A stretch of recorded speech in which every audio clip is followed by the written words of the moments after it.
तो गाइस अभी हम लोग वेंटी देख रहे हैं।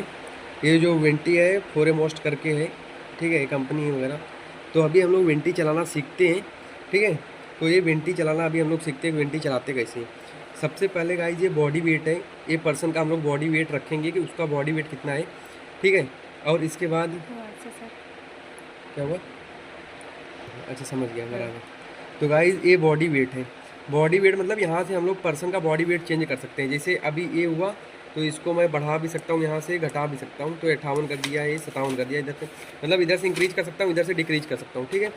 उसके बाद गाइस ये क्या होता है, ये अपना होता है FiO2। FiO2 का मतलब क्या होता है, फ्रैक्शन ऑफ ऑक्सीजन, मतलब उस बंदे को मैं कितना ऑक्सीजन प्रोवाइड कर रहा हूँ, ये होता है।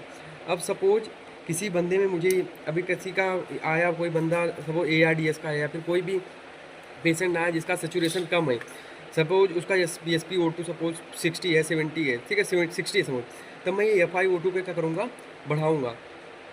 तो अभी ये 80 पे, सपोज मुझे 80 करना है तो मैं यहाँ से 80 कर सकता हूँ। और सपोज अगर उसका SpO2 40 है तो उसको मैं बढ़ा के इधर 100 कर सकता हूँ। 100 करने के बाद में नॉर्मली PF रेशियो कितना होना चाहिए गाइस, 4 होना चाहिए। रूम एयर पे कितना होता है 21, FiO2 कितना 21 होता है, अपना PaO2 कितना होता है 80 to 100। अब नॉर्मली अगर बंदे में ब्रेथलेसनेस वगैरह है और कोई दिक्कत है, रेस्पिरेटरी दिक्कत है, लंग्स में कोई पैथोलॉजी है, तो उनमें या 21% FiO2 पे वो बंदा नहीं मेंटेन कर पाएगा उतना, क्योंकि लंग में पैथोलॉजी, तो इसलिए FiO2 अपने को बढ़ाना रहता है, ठीक है। उसके बाद ABG करा के देखेंगे और उसके अकॉर्डिंगली अपन FiO2 बढ़ाएंगे घटाएंगे, जो PaO2 का वैल्यू आएगा, ठीक है ना। तो ये हो गया अपना FiO2। यहाँ से अपन बढ़ा सकते हैं, यहाँ से इंक्रीज कर सकते हैं, इधर से डिक्रीज कर सकते हैं। तीसरा अभी ये कौन सा मोड चल रहा है, ये है प्रेशर कंट्रोल वेंटिलेशन है। तो प्रेशर कंट्रोल वेंटिलेशन बेसिकली हम लोग किस में करते हैं, ये हम लोग करते हैं ARDS पेशेंट में। ARDS पेशेंट में किस क्या होता है कि यहाँ पे अब अभी हम लोग ये टॉपिक पढ़ेंगे। तो ARDS पेशेंट में हम लोग क्या करते हैं, प्रेशर कंट्रोल वेंटिलेशन करते हैं, क्योंकि यहाँ पे बैरोट्रोमा होने के चांसेस होते हैं। तो जो ये इंस्पिरेटरी प्रेशर है, अभी देखते हैं यहाँ पे हम लोग जो प्रेशर होता है वो फिक्स कर देते हैं, वो 15 से 25 तक रखते हैं। अगर सपोज कोई 20 में अगर 200 वॉल्यूम जा रहा है, अगर सॉरी 400 300 वॉल्यूम जा रहा है तो मतलब ठीक है। अगर पर यही 20 में अपना वॉल्यूम जो है कम जा रहा है तो इसको मुझे क्या करना पड़ेगा, बढ़ाना पड़ेगा। और अगर यही बढ़ाना पड़ रहा है बहुत ज़्यादा, 22 23 24 करना पड़ा, मतलब उसका लंग सीवियरली डैमेज है। तो ये चीज़ें हो गई अपनी पी इंस्पिरेटरी। बाकी अपना यहाँ पे मोड चेंज करने का भी अपने को ऑप्शन होता है, ठीक है।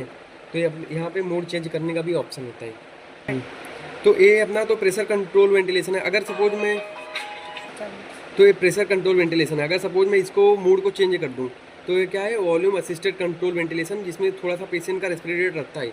पर नॉर्मली हम लोग कौन सा प्रेफर करते हैं, ये तो CMV मोड होता है। CMV मोड मतलब क्या होता है, सिंक्रोनाइज मोड होता है। इसमें हम लोग क्या करते हैं बेसिकली, पेशेंट में उसका कुछ रेस्पिरेटरी एफर्ट वो लेता है और कुछ रेस्पिरेटरी एफर्ट हम लोग क्या करते हैं, हम डालते हैं पेशेंट में, ठीक है। पर उसका हम लोग को पता नहीं रहता, इसलिए हम लोग मूड नहीं, क्योंकि हर टाइम उसके पास बैठ नहीं सकते कि उसका रेस्पिरेटरी रेट कितना है, तो हम लोग बैठ नहीं सकते कि इतना हम लोग उसको रेस्पिरेटरी रेट दें, ठीक है। इसलिए हम लोग ये वाला मोड प्रेफर नहीं करते, ठीक है। और प्रेशर सी मोड, तो उसके बाद ये C पाइप मोड है, मतलब एक ही डायरेक्शन से जिसमें प्रेशर जाती है, पर ये भी हम लोग नहीं प्रेफर करते हैं। और बाई पाइप में देखो भाई, यहाँ पे होता है I पाइप और E पाइप। तो ये दो चीज़ें होती है, तो इसको हम लोग कभी और बात करेंगे। यहाँ पे मेनली जो अपना है वो मैं बता रहा हूँ, दूसरा वाला मोड वॉल्यूम कंट्रोल वेंटिलेशन। तो गाइस बहुत इंपॉर्टेंट है, मेनली जो हम लोग ICU में प्रेफर करते हैं, that is volume control ventilation. तो यहाँ पे हम लोग क्या करते हैं ना, ए वाला मतलब इसमें वॉल्यूम बंदे का क्या रहेगा, फिक्स रहेगा, और एक पर्टिकुलर प्रेशर से क्या जाएगा, वो पर्टिकुलर प्रेशर से वो जाएगा, ठीक है। तो वॉल्यूम पर फिक्स रहता है, तो वो प्रेशर उसके लिए 16-17 भी लग सकता है। अगर ब्लॉकेज होता है कभी भी ET ट्यूब में या फिर ब्रोंकोस्पाज्म होता है तो प्रेशर बहुत ज़्यादा होता है, उसके इसमें प्रेशर बढ़ता है तो आवाज़ आती है वेंटी से, ठीक है। उसके बाद यहाँ पे हम लोग वॉल्यूम फिक्स कर देते हैं। अब सपोज इधर मैं आगे लेके जाऊँ इसको, तो इसको मैं वॉल्यूम को फिक्स कर लेता हूँ, ठीक है। तो 450 और 500 के अराउंड रखते हैं, तो यहाँ से टाइडल वॉल्यूम अपना फिक्स हो जाता है, ठीक है। उसके बाद गाइस ये मोड हो गया। उसके बाद मैं आगे जाता हूँ तो ये अपना होता है भाई पे, ये अपना ये इधर पे IE रेशियो आता है। तो IE रेशियो के बारे में अपन बात करते हैं, ठीक है। तो IE रेशियो नॉर्मली हम लोग क्या रखते हैं, 1:2 रखते हैं नॉर्मली, इंस्पिरेटरी और एक्सपिरेटरी। तो एक्सपिरेटरी फेज में क्या होता है, थोड़ा सा टाइम ज़्यादा लगता है एज कम्पेयर टू इंस्पिरेटरी। तो नॉर्मली 1:2 रखते हैं, पर कभी कभी ARDS में ना हम लोग ये रेशियो 2:1 होता है, जिसको हम लोग बोलते हैं रिवर्स वेंटिलेशन। उसमें परमिसिव हाइपरकैप्निया होने के चांसेस भी होते हैं, ठीक है, क्योंकि एक्सपिरेटरी को कम टाइम मिलता है। तो ये चीज़ हो गया। उसके बाद अपना गाइस क्या बनता है, लास्ट में आता है पीप। पीप क्या होता है, positive and expiratory pressure. Positive and expiratory मतलब जो पीप क्या होता है, जो मतलब लास्ट में जो अपने जो गैस बच जाती है उसकी वजह से क्या होता है, ये ना लंग को कोलैप्स होने से बचाता है। तो वो होता है पीप, वो होता है पीप का प्रेशर। नॉर्मली इसको हम लोग 7 से 8 से 10 तक रख सकते हैं, ठीक है। पर अगर कोई ARDS मतलब नॉर्मली 6 से 7 रखते हैं, ARDS का पेशेंट रहता है तो हम लोग 10 रखते हैं। तो यहाँ से इसको हम लोग बढ़ा सकते हैं और यहाँ से हम लोग उसको क्या कर सकते हैं, घटा सकते हैं, ठीक है। तो ये हो गया। और उसके बाद गाइज ये अपना अपन ने सेट कर लिया।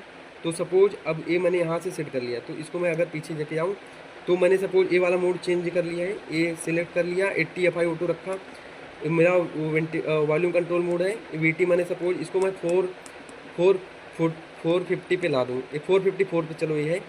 फिर उसके बाद ये मेरा आई रेशियो, और यहाँ से मैं इसको क्या करूँगा, और पीप को मैं थोड़ा सा बढ़ाता हूँ, पीप को मैं थोड़ा सा बढ़ाता हूँ, साथ करता हूँ। अब उसके बाद मैं क्या करूँगा, यहाँ से इसको चालू करूँगा, तो ये अपना यहाँ से क्या हो जाएगा, ये चालू हो जाएगा, ठीक है। और ये अपना चालू होगा यहाँ पे। तो यहाँ पे देखो सिस्टम, तो ये आई रेशियो है, ठीक है, AFI O2 रेशियो है, ठीक है। और यहाँ पे गाइस पेशेंट नहीं है ना, तो कोई कनेक्टर दिखाओ सिस्टम, कनेक्टर वगैरह यहाँ पे नहीं लगा है, जस्ट बता रहा हूँ, इसी के लिए यहाँ पे पीप वगैरह कुछ नहीं आ रहा है, इसी के लिए O2 फेल बता रहा है गाइस, क्योंकि पेशेंट वगैरह यहाँ पे नहीं है, जस्ट बताने के लिए किया, ठीक है। और यहाँ पे उसके बाद यहाँ से अपन बंद कर सकते हैं, ठीक है, बंद हो गया ना सिस्टम, ठीक है।